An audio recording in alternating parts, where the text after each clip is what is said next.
everyone, myself Avinash and welcome to our app Agri Explorers.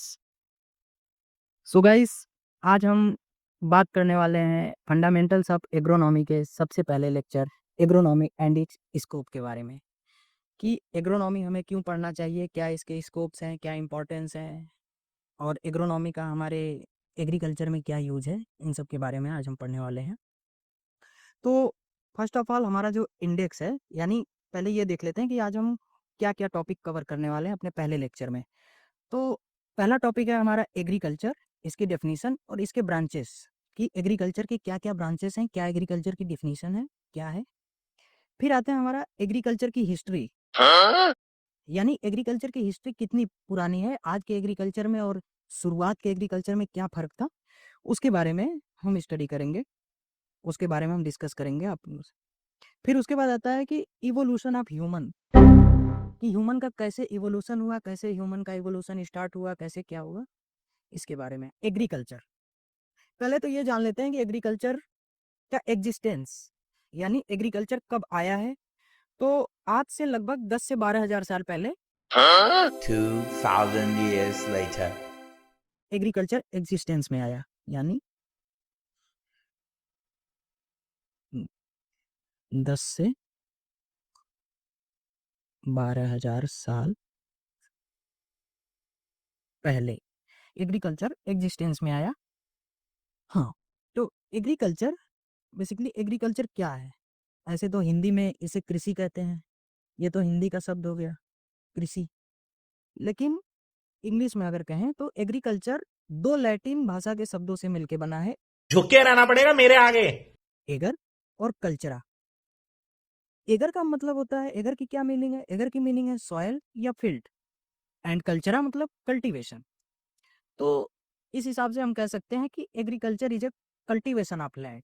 Cultivation of land, क्यों हम land का cultivation करते हैं ये भी जान लीजिए। कल्टीवेशन ऑफ लैंड फॉर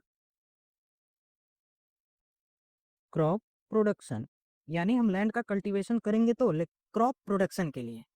ठीक, तो एग्रीकल्चर दो शब्दों से बना है, एगर प्लस कल्चरा, जिसका एगर का मीनिंग है सॉयल एंड कल्चरा मतलब कल्टीवेशन।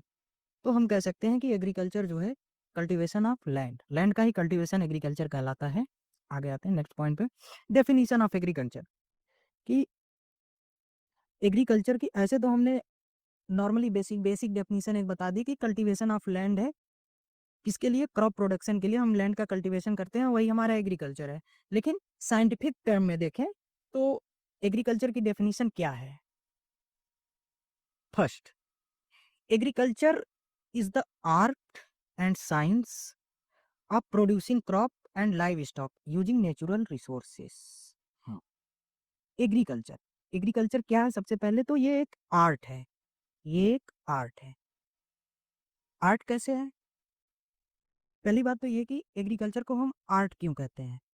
तो आर्ट इस तरह से है कि हम जो भी नॉलेज हम जानते हैं क्रॉप ग्रोइंग से रिलेटेड, उसको हम अप्लाई करते हैं, यानी एक तरह से आप कह सकते हैं प्रैक्टिकली अप्लाई करते हैं फील्ड पे। यानी हमें पता तो है कि लैंड का कल्टीवेशन कर दिया, प्लॉइंग कर दी फील्ड की, हमें सीड की सोइंग करनी है, लेकिन कैसे सोइंग करनी है ये हमें पता ही नहीं है। तो सीड सोइंग जो करेंगे, सीड सोइंग करने की जो नॉलेज है, जो तरीका है, उसी को हम आर्ट कहते हैं। तो बेसिकली हम कह सकते हैं कि knowledge of performing all farm operations, यानी सभी फार्म ऑपरेशन, सभी फार्म प्रैक्टिसेस को हम परफॉर्म करते हैं, उसी की नॉलेज को हम आर्ट कहते हैं। साइंस कैसे है? साइंस एक तरह से हो गया कि जो भी साइंटिफिक नॉलेज, जो भी साइंटिफिक टेक्नोलॉजी हम उसमें यूज करेंगे, वो आपकी साइंस हो गई। तो बेसिकली एग्रीकल्चर आर्ट और साइंस है। आर्ट और साइंस है किसकी? क्रॉप प्रोडक्शन की और लाइव स्टॉक रियरिंग की। यानी हम क्रॉप प्रोडक्शन के साथ साथ लाइव स्टॉक की रियरिंग भी कर रहे हैं। तो ये एक आर्ट एंड साइंस है, crop production and live stock rearing की, कैसे नेचुरल रिसोर्सेज को यूज करके। हमारी जो नेचुरल रिसोर्सेस हैं, नेचुरल रिसोर्सेस जैसे कि लैंड, वाटर, ये सब हमारी जो नेचुरल रिसोर्सेस हैं, इनका यूज़ करके हम क्रॉप का प्रोडक्शन और लाइव स्टॉक की रियरिंग करते हैं। यही क्या हो गया? एग्रीकल्चर। तो हम कह सकते हैं एग्रीकल्चर एक आर्ट है, एक साइंस है, लाइव स्टॉक और क्रॉप प्रोडक्शन का नेचुरल रिसोर्सेज को यूज करके। सेकेंड पॉइंट क्या है? Agriculture is an allied science that involves the cultivation of crops, यानी cultivation of crops and rearing of livestock to maximize overall production. यानी agriculture is an allied science, यानी agriculture में हम several sciences का use करते हैं crop के production को बढ़ाने के लिए और लाइव स्टॉक के प्रोडक्शन को, यानी क्रॉप के साथ साथ लाइव स्टॉक प्रोडक्शन दोनों को मैक्सिमाइज करने के लिए हम सेवरल अदर साइंसेस का यूज करते हैं, सेवरल अदर साइंटिफिक टेक्नोलॉजीज का यूज करते हैं। तो ये एक हो गया। नेक्स्ट है agriculture is the art of producing crops and live stock for human use and employment. यानी अभी हमने बात की थी एग्रीकल्चर क्या है, आर्ट और साइंस है, किस चीज की? क्रॉप प्रोडक्शन की और लाइव स्टॉक प्रोडक्शन की। लेकिन इसमें क्या है, इस पॉइंट में कह रहा है कि for human use and employment, यानी अगर हम क्रॉप का प्रोडक्शन कर रहे हैं तो ऐसे ही बस हमें उसकी जरूरत है तभी तो कर रहे हैं, ऐसे ही बस फेंकने के लिए तो नहीं ना कर रहे हैं। तो यही है कि ह्यूमन यूज, यानी क्रॉप का हम प्रोडक्शन कर रहे हैं, गेहूं उगा रहे हैं किसके लिए? खाने के लिए। चावल उगा रहे हैं अपने खाने के लिए। फॉडर क्रॉप्स उगा रहे हैं वो जानवरों के लिए, उस पर बाद में चर्चा करेंगे, पहले ये पॉइंट देखते हैं। तो क्या है? Human use and employment. Employment का मतलब है कि एक तरह से समझ लीजिए कि प्रॉफिट कमाना। हाँ, तो जो है एग्रीकल्चर है, agriculture is art and science producing crops and live stock, यानी ये क्रॉप के साथ साथ लाइव स्टॉक का प्रोडक्शन है ह्यूमन यूज और एम्प्लॉयमेंट के लिए। यानी एग्रीकल्चर एक तरह से एम्प्लॉयमेंट जनरेशन भी है। जैसे अब किसी एक के बस का तो है नहीं करना, तो उसके लिए हमें, जैसे हमें लाइव स्टॉक बहुत सारे पाल रखे हैं, तो हमें किसकी जरूरत पड़ेगी? एक लेबर की तो जरूरत पड़ेगी ही। तो एक तरह से ये एम्प्लॉयमेंट जनरेशन है। हाँ, नेक्स्ट पॉइंट है आपका agriculture refers to the cultivation of land. पहले ये देखते हैं, ये बार बार वर्ड आ रहा है कल्टीवेशन ऑफ लैंड, तो इससे आप समझ सकते हैं कि एग्रीकल्चर क्या है। बेसिकली ये लैंड का कल्टीवेशन है फॉर क्रॉप प्रोडक्शन, क्रॉप के प्रोडक्शन के लिए। To ensure regular supply of food, यानी हम लैंड का कल्टीवेशन कर रहे हैं किसके लिए? जो सप्लाई है, फूड की जो सप्लाई है उसको मेंटेन करने के लिए। यानी अगर फूड की सप्लाई कम हो जाए तो भुखमरी की स्थिति आ जाती है। तो ये है एक पॉइंट कि कल्टीवेशन ऑफ लैंड, यानी अब ये इंश्योर करता है, यानी हम श्योर हैं कि हाँ रेगुलर सप्लाई फूड की हो रही है, किसके लिए? लोगों की बेसिक नीड्स पूरा करने के लिए। And contributing to the progress of nation, ये एक पॉइंट है कि contributing to the progress of nation, कि ये नेशन की प्रोग्रेस में भी कंट्रीब्यूट करता है। जैसे टेक्सटाइल इंडस्ट्री हो गई आपकी, तो टेक्सटाइल इंडस्ट्री को सबसे ज्यादा क्या चाहिए होता है? कॉटन। तो कॉटन की सप्लाई करा है तभी तो हम कपड़े पहन पा रहे हैं। फिर उसके बाद शुगर केन इंडस्ट्री हो गई, तो वहां पे रॉ मटेरियल पहुंच रहा है आपका शुगर बनाने के लिए। शुगर केन की जरूरत होती है, तो शुगर केन हम रॉ मटेरियल सप्लाई कर रहे हैं। बेसिकली ये है कि इंडस्ट्री को भी रॉ मटेरियल्स कहाँ से मिल रहा है? एग्रीकल्चर से। तो इंडस्ट्री ग्रो कर रही है, तो ऐसे भी हमारे नेशन की जीडीपी में हेल्प हो रही है, पैसे आ रहे हैं उससे। नेक्स्ट पॉइंट है agriculture is art, science and business. ये एक देखने वाली बात है कि बिजनेस, एक बिजनेस क्या है? बिजनेस का मतलब है कि हम प्रॉफिट ले रहे हैं एग्रीकल्चर से। एग्रीकल्चर से हम क्या कर रहे हैं? प्रॉफिट ले रहे हैं, उसका बिजनेस करके हम प्रॉफिट ले रहे हैं। वही हो गया आपका कि art and science and business. यानी अगर हम क्रॉप्स को उगा रहे हैं, तो क्रॉप्स को अगर हम कमर्शियल लेवल पे उगा रहे हैं, लाइव स्टॉक की रेयरिंग अगर हम कमर्शियल लेवल पे कर रहे हैं, यानी अपने यूज के लिए नहीं, उसे एक तरह से हम बिजनेस पर्पस के लिए यूज कर रहे हैं, तो वो भी आपका हो गया एग्रीकल्चर की डेफिनेशन ये हुई आपकी। Let's come to the point, agriculture and its branches. तो एग्रीकल्चर की क्या क्या ब्रांचेस हैं इसके बारे में हम स्टडी करेंगे। तो मेनली एग्रीकल्चर की मेनली जो मेजर ब्रांच हैं जो, वो चार ही हैं। पहली है आपकी एग्रोनॉमी। एग्रोनॉमी क्या है? सॉयल वाटर और क्रॉप का मैनेजमेंट ही एग्रोनॉमी कहलाता है।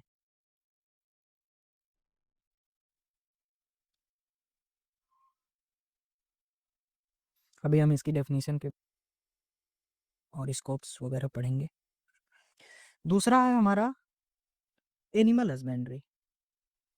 एनिमल हस्बेंड्री में वो सारी चीजें आ जाएंगी जो भी लाइव स्टॉक से रिलेटेड है, जैसे लाइव स्टॉक की rearing, goat farming, apiculture, fisheries, ये सारी चीजें एनिमल हस्बेंड्री में आ जाएंगी।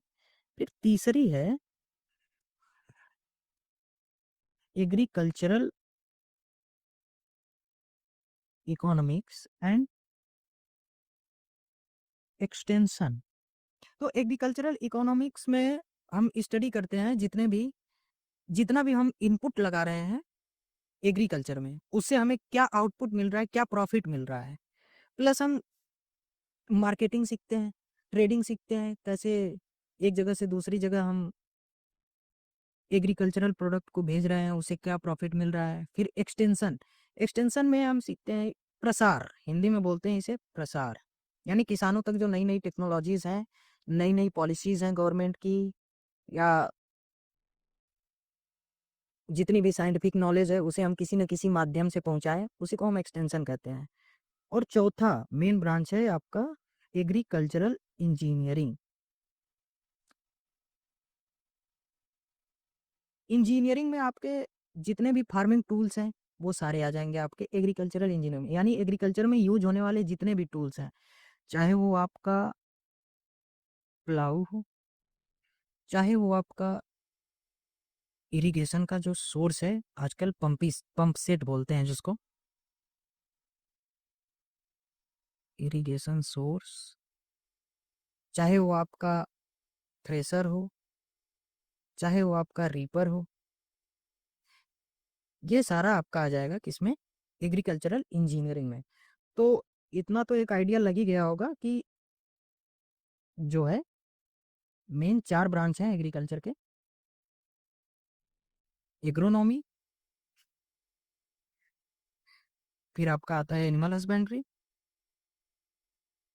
फिर एग्रीकल्चरल इकोनॉमिक्स और इंजीनियरिंग, एग्रीकल्चर इंजीनियरिंग। ठीक।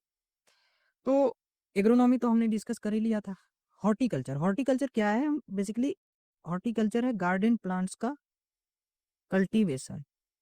अब गार्डन प्लांट्स वो कुछ भी हो सकते हैं, फ्रूट क्रॉप हो सकते हैं, वेजिटेबल क्रॉप हो सकती हैं, कुछ भी हो सकते हैं, स्पाइसेस हो सकते हैं, यानी ऐसी क्रॉप्स जो हम गार्डन्स में एक इनक्लोज्ड इन्वायरमेंट में या इनक्लोज्ड एरिया में जिसका हम कल्टीवेशन करते हैं। फिर प्लांट ब्रीडिंग एंड जेनेटिक्स है। प्लांट ब्रीडिंग एंड जेनेटिक्स में हम नई नई जो क्रॉप वैरायटीज हैं उसका डेवलप करना सीखते हैं। सॉइल साइंस में सॉइल की टोपोग्राफी, सॉइल के बारे में जितनी भी स्टडी है वो सॉइल साइंस के अंडर में आ जाती है, चाहे वो soil pH, soil colour, soil texture, soil की प्रॉपर्टीज क्या है, सॉइल बनने का फेनोमिना क्या है, ये सारी चीजें सॉइल साइंस के अंडर में आ जाती हैं।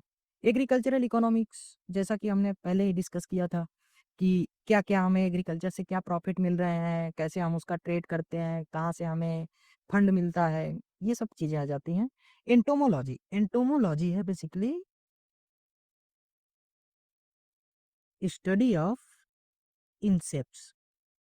इंसेक्ट्स की स्टडी एंटोमोलॉजी कहलाती है। यानी एग्रीकल्चर में एंटोमोलॉजी किस लिए होती है? एग्रीकल्चर में एंटोमोलॉजी में हम स्टडी करते हैं या तो ऐसे इंसेक्ट जो क्रॉप को हार्मफुल करें, यानी जो क्रॉप के लिए हार्मफुल हो, जो क्रॉप को हार्म कर दें, ऐसे इंसेक्ट की स्टडी करते हैं, या फिर जो हमारे लिए बेनिफिशियल हैं, यानी दोनों हो सकता है, हार्मफुल भी हैं, बेनिफिशियल भी हैं। तो ये एंटोमोलॉजी के अंडर में स्टडी करते हैं। एग्रीकल्चर इंजीनियरिंग में सारे agricultural machineries, agricultural machineries, tools, इन सब की स्टडी करते हैं। कि एनिमल हस्बेंड्री में एनिमल से रिलेटेड सारी चीज़ें आ जाएंगी। फॉरेस्ट्री में आपका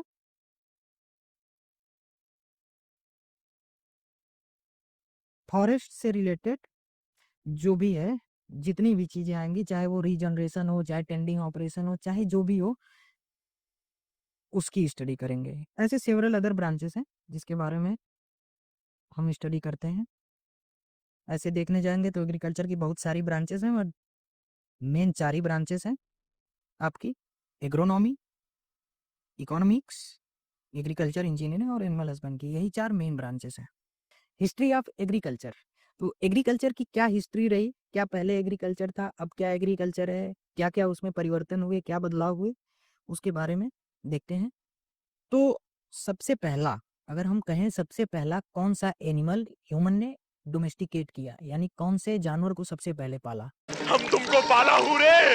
तो हमारा आंसर होगा डॉग। डॉग का डोमेस्टिकेशन सबसे पहले हुआ है लगभग 15,000 बीसी। डॉग का डोमेस्टिकेशन उन्होंने क्यों किया? क्योंकि वो उनको हेल्प करता था हंटिंग में, प्रोटेक्शन में, इन सब चीजों में डॉग हेल्प करता था उनकी। तो उन्होंने सबसे पहला जो डोमेस्टिकेशन था वो डॉग का किया। नाम सुन के फ्लावर समझे क्या? फ्लावर नहीं, फायर है। लेकिन अगर हम एग्रीकल्चर में बताएं, एग्रीकल्चर में कहें, एग्रीकल्चर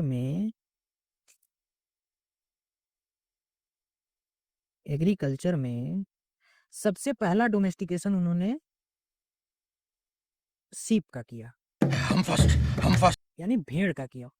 एग्रीकल्चर में सबसे पहला डोमेस्टिकेशन भेड़ का किया। क्यों किया? क्योंकि मैं अपने में खुद हीरो हूं। क्योंकि भेड़ से हमें क्या मिलता है? सबसे पहली चीज वूल, जो उनके शरीर को गर्म रखने में हेल्प की। दूसरी चीज है मीट। तीसरी चीज है मिल्क। इसलिए उन्होंने सीप का डोमेस्टिकेशन किया, जिससे उन्हें ये 3 चीजें मिली: वूल, मीट और मिल्क। ये लगभग हुआ आपका 11,000 बीसी के आसपास हुआ है। कह सकते हैं 11,000 टू 8,000 बीसी। नेक्स्ट है उसके बाद, अभी जैसा कि हमने पहले ही डिस्कस किया था कि एग्रीकल्चर की हिस्ट्री बहुत ज्यादा पुरानी नहीं है, लेकिन फिर भी है। मैं आ जाऊं क्या अपनी पर? थोड़ी तो अभी 10 से 12 हजार साल पहले की हिस्ट्री है। तो 10 से 12 हजार साल पहले, यानी नियोलिथिक एज में क्रॉप का कल्टीवेशन शुरू हुआ। We can say that 10,000 BC. तो 10 से 12 हजार साल पहले एग्रीकल्चर का जो है शुरुआत हुआ है, कल्टीवेशन हुआ है, क्रॉप का कल्टीवेशन शुरू हुआ। सबसे पहला बात करें अगर हम, सबसे पहला कल्टीवेशन या सबसे पहला डोमेस्टिकेशन किस क्रॉप का हुआ, तो ये है एमर व्हीट हम फर्स्ट और बार्ले का। एंड बार्ली, एमर व्हीट और बार्ली का सबसे पहले कल्टीवेशन जो है उन्होंने किया था, जिसे हम आज कौन सी जगह पे किया था, जिसे हम आज मेसोपोटामिया के नाम से जानते हैं। जौ का उल्लेख तो हमें ऋग्वेद में भी मिलता है कि ऋग्वेद में भी सबसे पहले जौ का ही कल्टीवेशन किया गया है, ऐसा ऋग्वेद में लिखा गया है। फिर उसके बाद आता है कि हाँ, बार्ली और व्हीट का कल्टीवेशन करने के बाद, ये तो फर्स्ट क्रॉप थी जिसका कल्टीवेशन हुआ। उसके बाद सेवरल अदर क्रॉप्स का कल्टीवेशन उन्होंने किया।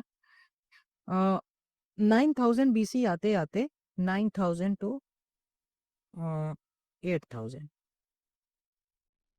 ये आते आते जो था एग्रीकल्चर एशिया से लेके पूरे वर्ल्ड तक फैल चुका था। यानी एग्रीकल्चर का स्प्रेड जो है सेंट्रल एशिया से लेकर वर्ल्ड तक हो चुका था 9,000 बीसी के आसपास। तो पहले हमने क्या देखा कि सबसे पहला एनिमल जो था जिसका डोमेस्टिकेशन किया ह्यूमंस ने, वो था डॉग। अगर एग्रीकल्चर में बात करें, सबसे पहले डोमेस्टिकेशन किया सीप का। सीप का डोमेस्टिकेशन क्यों किया? सीप से हमें वूल मिला, मिल्क मिला, मीट मिला, इसलिए शीप का डोमेस्टिकेशन किया। फिर उसके बाद आया क्रॉप का कल्टीवेशन करते हैं, तो उन्होंने क्रॉप का कल्टीवेशन शुरू किया। सबसे पहली क्रॉप जो कल्टीवेट की गई थी वो थी एमर व्हीट और बार्ली की। Evolution of humans and agriculture, तो कैसे ह्यूमंस का और एग्रीकल्चर का इवोल्यूशन हुआ उसके बारे में पढ़ेंगे। हंटिंग स्टेज, हंटिंग स्टेज क्या थी कि मानव पहले तो ये सीरियल्स की, क्रॉप्स की, ये सब कल्टीवेशन तो जानता नहीं था वो। तो पहले क्या था, कोई जानवर दिख गया, मारा, लेकर आए, या तो कच्चा खा लिया या आग के आविष्कार के बाद पका के खाने लगे। तो ये था कि एनिमल्स की हंटिंग करते थे, किसके लिए? फूड के लिए। जो अर्ली ह्यूमंस थे वो हंटिंग करते थे एनिमल्स की फूड के लिए, ठीक। उसके बाद आता है कि पास्टोरल फार्मिंग। पास्टोरल में क्या हुआ कि लाइव स्टॉक की रियरिंग करना शुरू किया। यानी ये लोग, तो जैसा कि हमने पहले अभी डिस्कस किया था कि सबसे पहले जो है डोमेस्टिकेशन हुआ है वो सीप का। एग्रीकल्चर में सबसे पहले सीप का ही डोमेस्टिकेशन हुआ है। तो पास्टोरल फार्मिंग यानी जो अर्ली एज के ह्यूमंस थे उन्होंने लाइव स्टॉक की रियरिंग स्टार्ट करना शुरू कर दी। तो उसमें क्या था कि वो एक जगह से दूसरे जगह पे जा सकते थे, ठीक है, क्योंकि आज जानवर यहाँ है, कल वहां चले गए, परसों वहां चले गए। ऐसे हिंदी में एक टर्म भी आता है खानाबदोश, यानी एक जगह से दूसरी जगह, दूसरी से तीसरी जगह ऐसे घूमते रहे। तो इसका फायदा भी उनको होता था कि आज यहाँ है, कल वहाँ है, नई नई चीजें एक्सप्लोर कर रहे हैं, जैसे आजकल लोग एक्सप्लोर कर रहे हैं ना नई नई चीजें, वैसे ही। तो पास्टोरल फार्मिंग के बाद क्या आता है? क्रॉप का कल्चर। सबसे मेन यही है कि क्रॉप का कल्टीवेशन है। सबसे बड़ा रिवोल्यूशन आप कह सकते हैं कि ह्यूमंस की लाइफ में यहीं से आया है, क्रॉप कल्टीवेशन से। अब क्या था, मतलब समझिए कि क्रॉप का कल्टीवेशन स्टार्ट हुआ, जिसका मेन एडवांटेज क्या हुआ कि ह्यूमंस का परमानेंट सेटलमेंट हो गया। यानी अब क्रॉप है, क्रॉप तो जानवरों की तरह यहाँ से वहां चल नहीं सकती, और ये भी नहीं है कि 1 से 2 दिन में तैयार हो जाए। इसके लिए तो हमें सालों महीनों मेहनत करनी पड़ेगी, सालों देखभाल करनी पड़ेगी। तो इस वजह से उन्हें परमानेंटली सेटल होना पड़ा। जैसे धीरे धीरे इवॉल्व होके अभी हम लोगों का शहर, नगर और पता नहीं क्या क्या बने। तो ये था कि जब क्रॉप का कल्टीवेशन ह्यूमंस ने शुरू किया तो वो परमानेंटली सेटल हो गए, ठीक। खत्म हो गया भैया मैटर, खत्म हो गया मैटर। जैसा कि आप जानते हैं कि दुनिया के जो प्रमुख शहर हैं